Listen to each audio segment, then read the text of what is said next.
Are we sure we don't look ridiculous with two hats in the frame? That would be the definition of overthinking, Amber. Speaking of, Oh yes. oh yeah, that is mine. I'm sorry. Okay. Tequila Talk Tuesday. Episode. Who knows? Who knows? Cheers. Cheers. Cheers.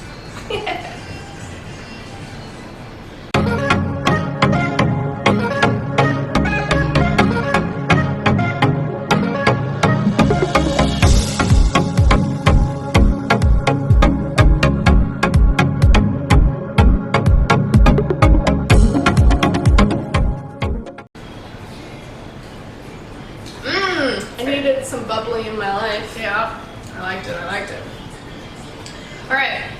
Well, this is gonna be, well, I still have to post our other Tequila Talk Tuesday because with Instagram changing, shouldn't stop the music. With Instagram changing its IGTV requirements or whatever and turning it into this video thing, I could not post our last episode. And it was fun. It was so fun. But IGTV is no more. It's just Instagram videos. So we're assimilating. Yeah, we're evolving. We're changing it a little bit. We still want to do Tequila Talk Tuesdays every Tuesday. We'll have little clippets on Instagram, but the full-length episodes will be on our YouTube. On YouTube, yeah. Which we haven't really been funneling people to YouTube because everything full length has been on Instagram, and now it's just like I feel like too challenging. The things aren't uploading. It's just not working out. So it's taking the fun out of it. Yeah. And we still want it to be fun. So Instagram will be more for the live, day-to-day, behind-the-scenes kind of stuff, but not Tequila Talk. Well, and then our advertising. Well, not advertising, but like showcasing funny moments or like, you know, good tidbits from the show. Like you've cut out a lot so far. Yeah, we have like freaking 30 episodes to choose from, so yeah, it'll be good. Yeah, legit though. Ooh. All right, so with that all in mind about all of this lovely thinking that we've been doing, we wanted to talk about overthinking. I don't like, are we talking about it in like an entrepreneurial capacity? Because I feel like that's kind of where you and I are at. And I saw this really funny reel the other day, and I actually recreated it. I just haven't posted it yet. Okay. But it was someone like sitting there like drinking their coffee, and there's this voice, and it says, "Well, aren't you worried?" Oh yeah. And then there's nothing, and I was like, "Oh shit, yeah." Overthinking, anxiety, it's a thing. Because like for me especially, like there's so many aspects of my life that I'm like trying to check off every day. And it's like your personal life, your business life, and for me my business life is my salon and Tequila Talk and real estate and then my event business, and I love all of them. They all like fuel me and feed into each other, but like you're trying to check off every single thing, and like at the end of the day you're like, oh sweet, like I did everything today, and then you start thinking like, oh my god, did I actually do everything today? Did I talk to so and so? Did I do this? Did I do that? Even just like simple things of overthinking too just can like make life unnecessarily stressful. For example, let's talk about this hat for a second. Amber does not wear hats. I don't wear hats ever. And Jenna brought two today, and I was just like, well, I'm like, do I even look good in a hat? So I put it on, and I was like, she was like, oh, cute. And I'm like, well, I don't know. And she goes, Amber, that's the definition of overthinking. So I just said, fuck it, let's wear it. And then she goes, do I wear it like this? Do I wear it like this? Do I wear it like that? And how do you wear a hat? Like, you overthinking. know, exactly. And it's just like little things like that in your day to day, like that just make things so much unnecessary. I can't speak today. It just makes it unnecessarily complicated. Yes. And it doesn't have to be that way, but it's almost like, I think it's human nature. Like it's a basic human experience to just second guess everything and overthink it. And we kind of talked about it on one of our episodes before. If everyone could have a superpower and that superpower was confidence, it would be life changing. And I think that feeds into overthinking for sure. Because if you're not confident about a decision, or you're not instead of like this is what lots of like I like to call them woo-woo experts, like people who talk about manifestation or the universe or energy cooling, energy healing, anything like that. They all talk about in business, if you ever want to get anywhere, you take risks. But one of the girls that I follow says she uses the 1, 2, 3, 4, 5 method, and she counts to like going to the gym. She'll put her sneakers on and she'll sit there and she'll say 1, 2, 3, 4, 5. And as soon as she gets to 5, she stands up and she goes.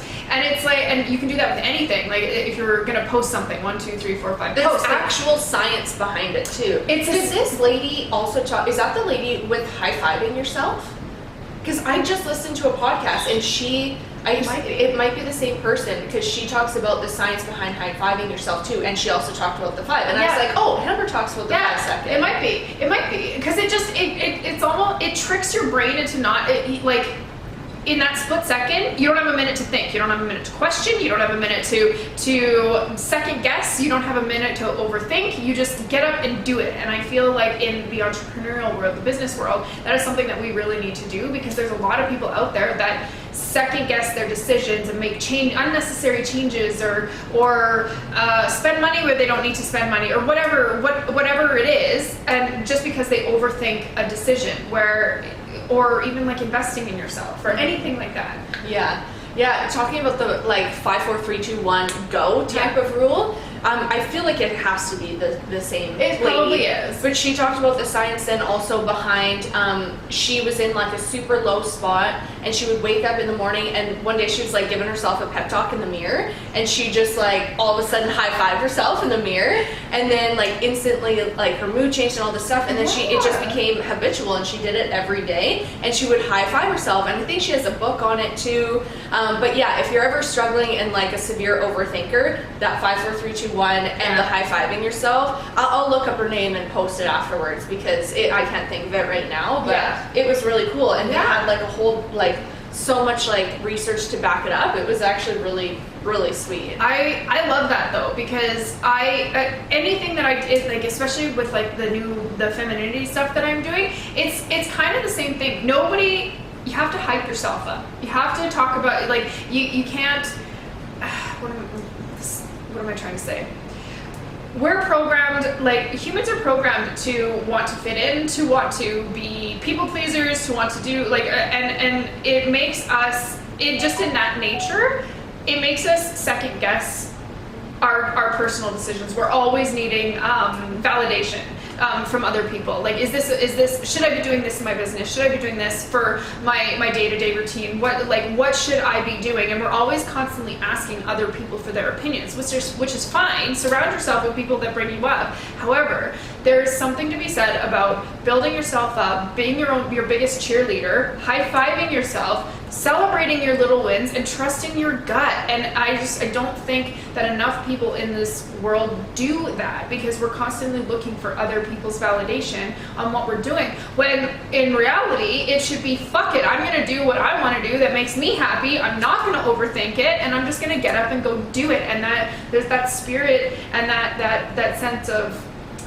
I don't even know, like courage, I guess, like, which it shouldn't, it's like something like that should not be a courageous act, you know what I mean? It should just be like, I'm me, I'm this person, and I'm gonna do what I want to do. But instead, people talk about like, oh, you know, like despite what society said and despite what her family said, she went up and did this and it was so courageous. No, it shouldn't be like that. It should just be, it's just common sense, which is not common anymore. Yeah, unfortunately it is not. But it is so true. Like, there's so many times that I catch myself overthinking, and then I'm like, why am I thinking this way? Why did that train of thought even happen in the first place? And so really going back to like the root of overthinking and knowing what you need to do to like change your mindset in that moment. And if you get stuck down this rabbit hole, like, do a change in your posture, or if when your face, physical like if you're movement. I always if I ever catch myself overthinking, I literally like shake, like I'm like a dog. You shake out that energy, like, or just like,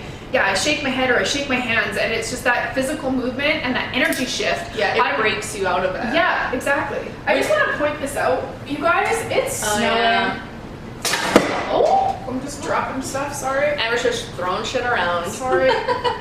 She just wants to show you that it's snowing. There's snow outside. I'm not ready for it, you guys.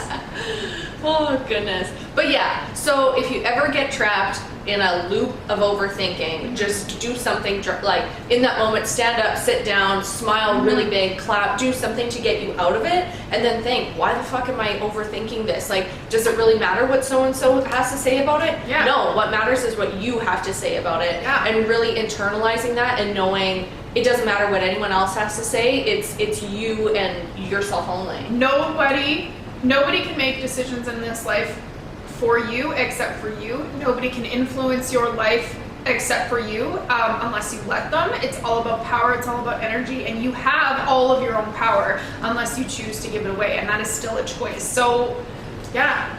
Yeah, I think that it just hits it right on the nose. I think that that's just such a nice way to sum it up. Well, I mean, we're all powerful human beings, and I'm certainly tapping into like the femininity of it all, and I think that this, despite what's going on in the world right now with COVID and vaccines, unvaccinated, whatever side you're on, I feel like this world is definitely moving towards an energy shift and a power shift, I almost feel like, and that's why I think right now stuff like showing female entrepreneurs taking power, taking charge of their lives, and boldly pushing forward no matter who thinks. I think the masculine energy that has definitely been prominent in our world is changing. Yeah. I just think Calgary, we have a female mayor. Exactly. I was just about to say that. Because predominantly government and politics have been very, very masculine. It has been a patriarchal world for the longest time. And now we've got a female vice president down in the States. We have a female mayor here in Calgary.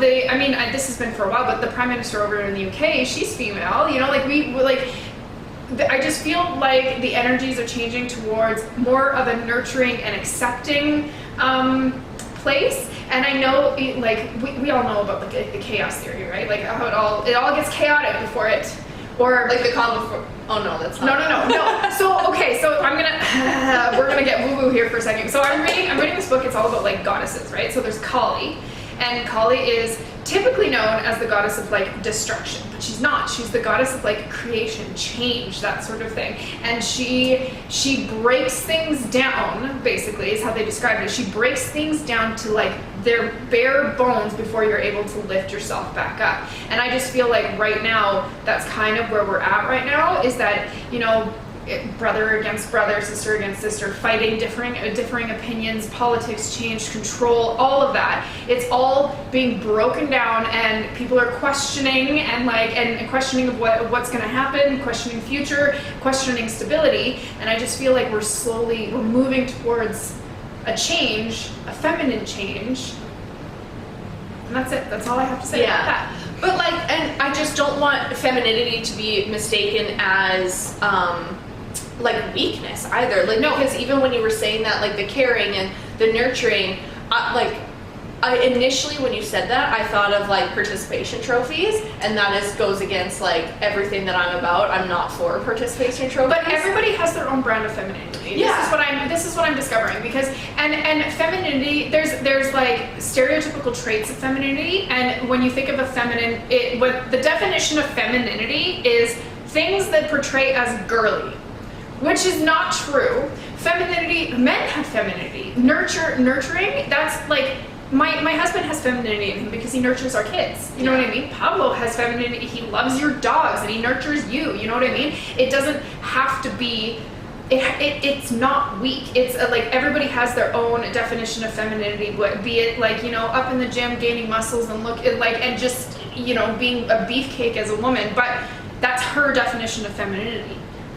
You know, and that's where there has to be a perspective shift, and that's really what's happening is like a huge shift. And talking about like destruction, growth always happens in discomfort, and like essentially in that destruction, there's always growth that comes out of it, whether it be positive or negative. But we want to make it positive. And that's where I think it comes down to, again, you. And if you're struggling and overthinking, just know, like, if you're overthinking in a moment of weakness and like shit's hitting the fan all around you, know that the most growth is going to come from that place, 100%. And it's just up to you to make that growth happen. 100%. And that's where it's kind of like reassuring to know when shit is hitting the fan, to like recognize it and say, hey man, this is shitty, but like, man, I'm gonna learn a lot of fucking stuff from this.